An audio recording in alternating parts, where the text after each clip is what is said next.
welcome back to the channel. In today's video I'm going to be tackling this absolutely manky Lexus. This car has not been washed in a good 3 to 4 months, started growing a little bit of greenery in and around the boot lid, and just in general is really dirty. No messing about, so let's dive straight into it and get the wheels washed. First up, I always start with the tyres. When the wheels are this dirty, I like to do the tyres and the wheel arches separate. I've mentioned this in previous videos. So I'm using a mixture of the Garage Therapy Zero Decon, diluted at a ratio of 1 to 9 for the tyres and inside the arches. And I'm going to use that mixture throughout the wash. It's a very versatile product and it's going to come in very handy for the rest of this wash.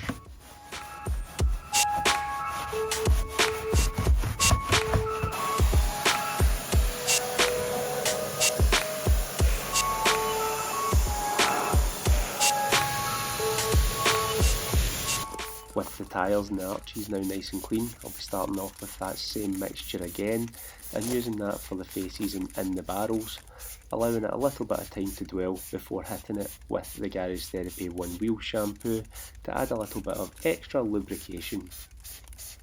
I can then hit it with the wheel wash mitt, the EZ barrel brushes, and get the wheels nice and shining clean again.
Just as I finished rinsing the wheels off, getting all that soap away from the wheels, I can start thinking about the pre-wash phase. With this car being extremely dirty and knowing the nature of the sites that the car attends, some cement factories and stuff like that, I know that this is going to be a difficult wash. So I'm going with a multiple pre-wash. So I'm going to start off with a citrus pre-wash. Again, this is Garage Therapy's, diluted at 10 to 1 in the IK sprayer. And then I'll follow that up a little later with a snow foam phase, which I'm going to begin using the Garage Therapy snow foam. As I start to rinse this off, you can see how much of an impact it's made. If you think that water alone would do the job here, go and have a look at some of my previous shots where I've compared the citrus pre-wash to just using water pressure and see how well it done. Now, using a citrus pre-wash is never going to be perfect. In fact, the fuel cap area really struggled to shift the dirt, so that's definitely going to need a little bit of contact to get that done.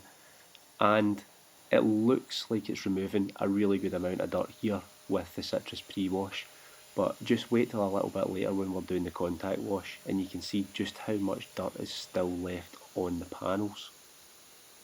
Unfortunately for us, there is no magic product that's going to let you do a touchless wash, and in these winter months where the grime is that much harder to get off, you're always going to need to do a little bit of manual work. That being said, it is good to get as much of the dirt and contamination off before you go in with your contact wash, so here's some satisfying snow foam clips and some satisfying snow foam rinsing.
Now that I'm just finishing up rinsing that snow foam off, it's time to start thinking about making some contact with the car. And this Lexus has a lot of sharp angles and a lot of intricate little areas. So I'm going to go in, now that I've done my pre-wash, and I'm going to do my brushwork first. I get in and around all these awkwardly recessed headlights and side lights and running lights, as well as the front grille area around the windowsill edges and stuff like that, as well as all the badges. Just get all that sort of stuff done before I get the wash pad out.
Now that we're cracking on, remember I said about me showing you something a little bit later? If I just freeze the frame here, you can see how dirty the right side of the car is compared to the left side after the contact wash. In most cases, it won't be as bad as that, but in this case, with the nature of the sites that this car visits, like I mentioned before, it's very difficult to get a lot of the dirt off with pre-wash, and it needs to be manually shifted. Funnily enough though, the car isn't full of swirls and its paint is in really good condition.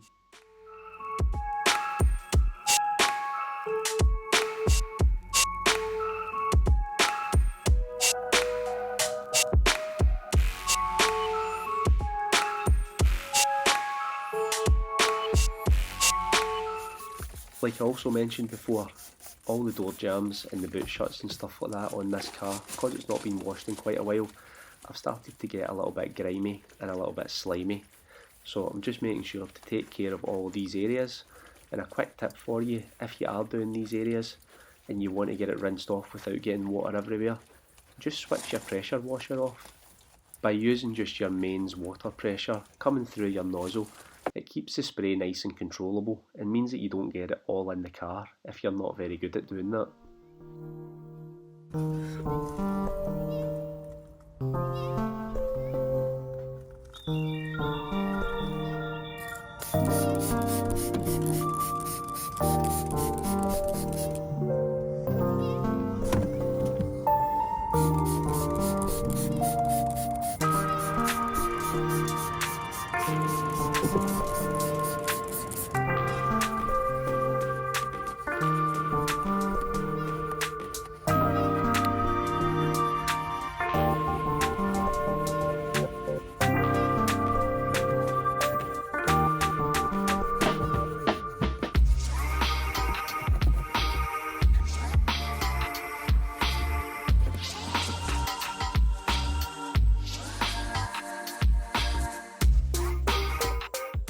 With the majority of the grime now removed from the car, I did notice a few tar spots as I was working my way around it, so I want to take care of them. This is just a kind of generic tar and glue remover that I picked up in a 5 litre container. I can't remember the name of the brand, but it was really cheap and it's actually really effective. So I'll just deal with the tar spots before moving on to the iron fallout remover.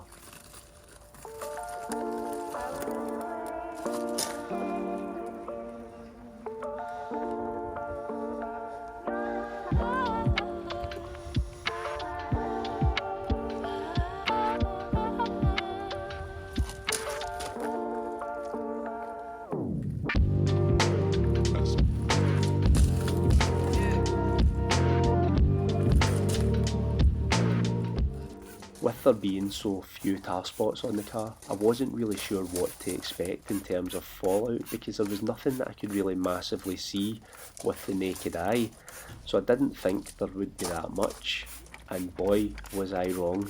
Just wait till this little compilation to see how much fallout was actually on this car.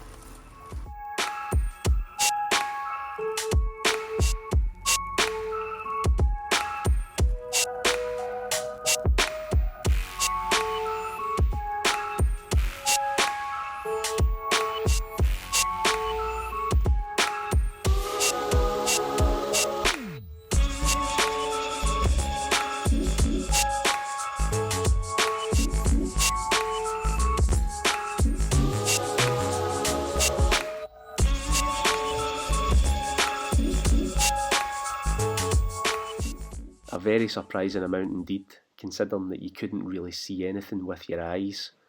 Once I get all this fallout remover, tar and glue remover, etc. all rinsed off, the last thing I like to do before I put protection on is just give the car another layer of snow foam. It's just going to get into all those crevices and make sure that I'm getting everything rinsed off. For the LSP, I'm going to use the Squid Ink Tanzanite wax. This is an older version of the wax. I know they've got a newer version out, which I'm yet to try. However, in my previous experience, this is a hybrid wax, and it offers about 3 to 4 months protection, depending on the level of preparation that you've done. So I'm hoping that with some regular top-ups of some spray and rinse, this will see me through the winter. With this being a hybrid wax, you don't want to do too much at the one time, so half of the bonnet or a panel at a time is about enough. Give it a few minutes to cure, then one cloth to remove, and then a second plusher cloth to just buff it up to a nice shine. While I finish up waxing the car, I'd just like to take this moment to say thanks for watching.